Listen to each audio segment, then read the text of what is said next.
So yun na guys, good morning, good afternoon, and good evening po muli sa inyo lahat. Ito muli ang inyong lingkod. And guys, andito tayo muli para magbigay na naman po ng isang reaction regarding nga po dito sa kay Sokjut po, ano? Yung bunsong anak na babae ni Tatay Robin. And napag-alaman nga natin guys na nag-message itong si Nanay Pia o kaya yung mother po ni Sokjut po ano kay Kalingap JJ and nagpapatulong kumbaga para i-check yung mata ni Sokjut at dahil ito ay namamaga guys at makikita niyo yan sa ating thumbnail kung gaano kalaki po yung maga ng mata ni Sokjut. And syempre, mag-worry sila dyan guys kasi parang may similarity yung kwento or yung pangyayari sa nangyari din sa mata ni Pure Health. So yun guys, at yun na nga, at dumating, syempre, ang ating magiting na Kalingap nurse. Yan, si Kalingap JJ. So, shout out sa iyo, Kalingap JJ po, ano, at palagi kang may oras pagdating sa mga pagtulong, lalong-lalo na at ikaw ay isang rehistradong nurse. So, alam ko na marami kang nalalaman tungkol dito. Although ang Philippine law ay talagang nililimitahan lang kung ano yung mga pwedeng gawin ng nurses compared sa mga doctors ay hindi naman po naglalayo masyado po ano. And under sa Medical Act of 1959 RA 2382 no ay hindi nga pwede mag-prescribe ng mga gamot ang mga nurses. And makikita naman po natin na hindi naman po nag-prescribe ng gamot itong si Kalingap JJ. Although may kakayahan po silang mag-diagnose ng kung ano man yung kanilang makikita po ano. So bakit ko binabanggit ito guys? Dahil inuunahan ko na po yung maaring bumatikos kay Kalingap JJ na bakit baka sabihin po nila, hindi ka naman doktor. Bakit ikaw yung tinatawag? Bakit hindi nila dinala sa doktor? Yan po, inunahan ko na lang. And yun na nga, dumating si Kalingap JJ sa bahay ni na Sokjut. At maganda naman at hindi na masyadong maga yung mata ni Sokjut pagdating niya po ano. Although, chinek pa rin niya at wala naman siyang nakita na pamamaga mismo sa loob ng mata ni Sokjut. So, nice, nice, di ba? And yun na nga, nabanggit din daw ng tiyahin ni Sokjut na hindi ito first time na nangyari po, ano, na mamaga yung mata ni Sokjut. So, yun yung nakakatakot kasi ganon din yung kay Pure Health, di po ba? Ang kwento ng kay Pure Health ay pagkatapos niyang magkasakit na malala, kagaya ng trangkaso, ay yung mata naman niya ang inaatake ng ng bacteria or virus. And dito naman si Sokjut, ang similarity is pagkagising niya ay ganun na po, magana ang kanyang mata. And like Pure Health, ganun din, pagkagising niya ay namamagana ang kanyang mata. Although wag naman sana wag naman sana mangyari kay Sokjut yung nangyari kay Pure Health guys, no? At hoping na hindi nga talaga mangyayari. So, ang ginawa na lang ni Kalingap JJ ay kanyang ichinek and don't worry dahil kompleto naman si Kalingap JJ ng mga kagabitan kagaya ng medical gloves, yung mga ganyan para hindi ma-infect yung mata ni Sokjut pa ano sa kanyang paghawak. And ayun, wala naman siya nakitang delikado sa eyeball mismo.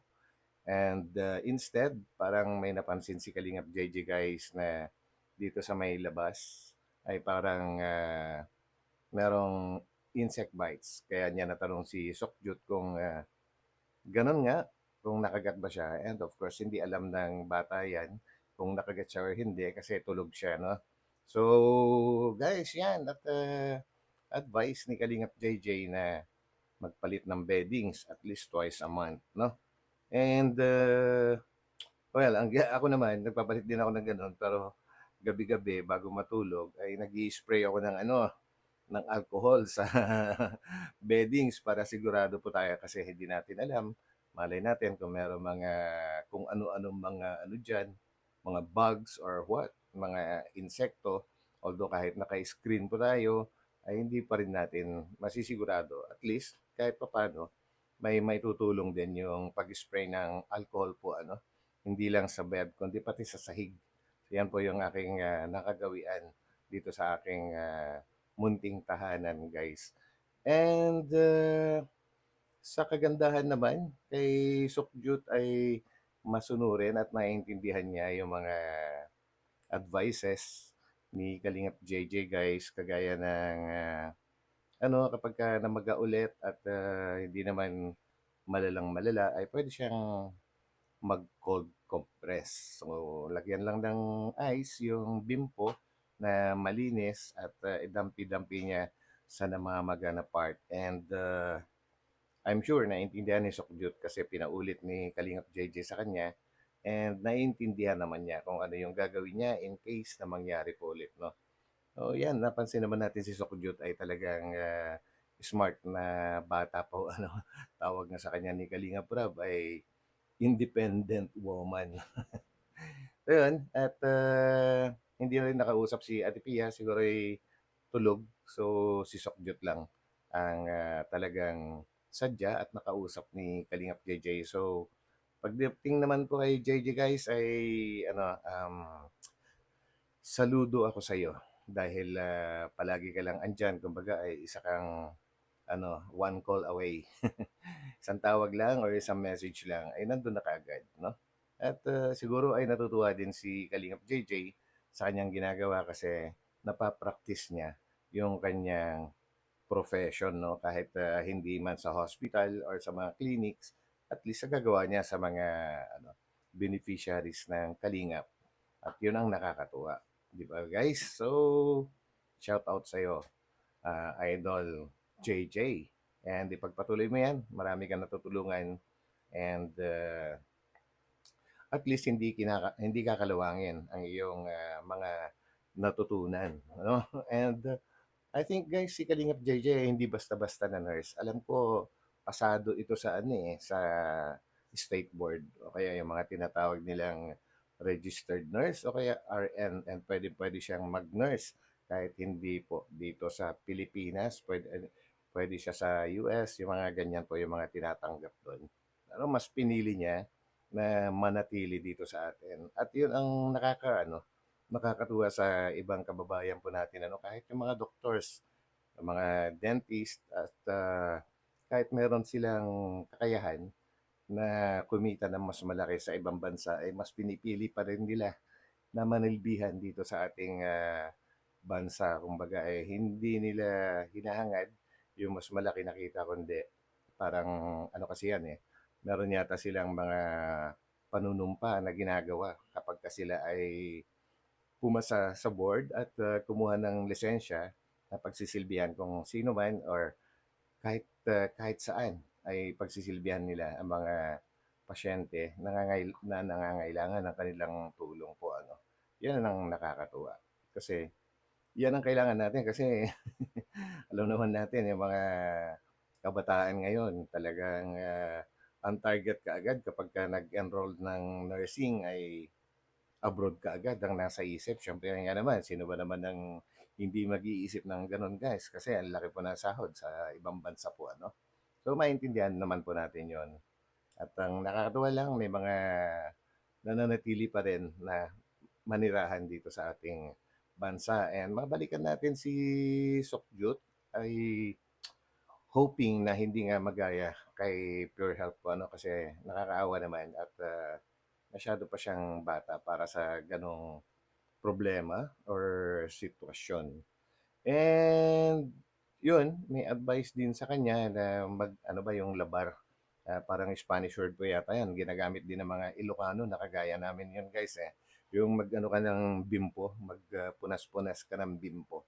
So, ginamit din ni Kalingap JJ kasi yung word na yun. So, yun ang gagawin ni Sokjut dapat bago matulog na maglinis muna siya ng katawan dahil kung siyempre kapag galing sa labas, pawisan, ay nagki-create po yan ng kung ano-ano mga mikrobyo po, ano, sa ating katawan. So yun, kumbaga hygiene, proper hygiene. Kailangan yan lalong-lalo na sa mga bata, kailangan masanay na kaagad po sila ano, para hanggang paglaki po nila ay gano'n na ang kanilang, gagawin. So yun guys, so hindi ko na masyadong patatagalin itong ating, pag-uusapan sa ngayon at,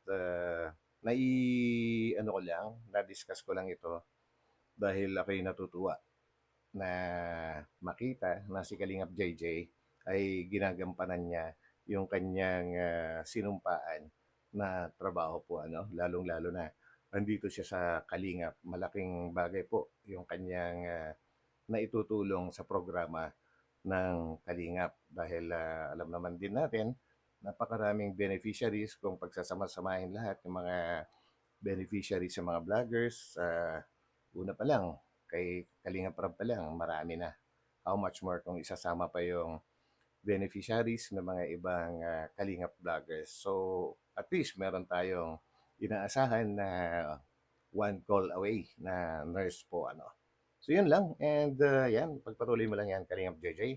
Malaking nagagawa mo dito sa ating bansa. And of course, sa Kalingap. So, yan guys. So, hanggang dito na lang. And konting lambing lang sa mga ano guys, sa mga silent viewers natin diyan na hindi pa rin pumipindot sa ating subscribe button ay baka mangyaring pindutin nyo na po ngayon. And of course, huwag kalimutang pindutin yung like button bilang kaunting tulong para sa channel ni Batang Elio. So yan guys, so hanggang dito na lang and mega love shoutout po sa inyong lahat-lahat ng mga Kalingap Solid, Kalingap supporters. And of course, hindi natin pwedeng kalimutan ang ating mga masugid na supporters, kumbaga ating mga subscribers dahil nandyan pa rin kayo palagi nakasuporta kay Batang Elios. Yan guys, magkita-kita pa tayo ulit sa aking mga susunod na upload. So God bless po sa inyo lahat. Ingat po. So bye-bye.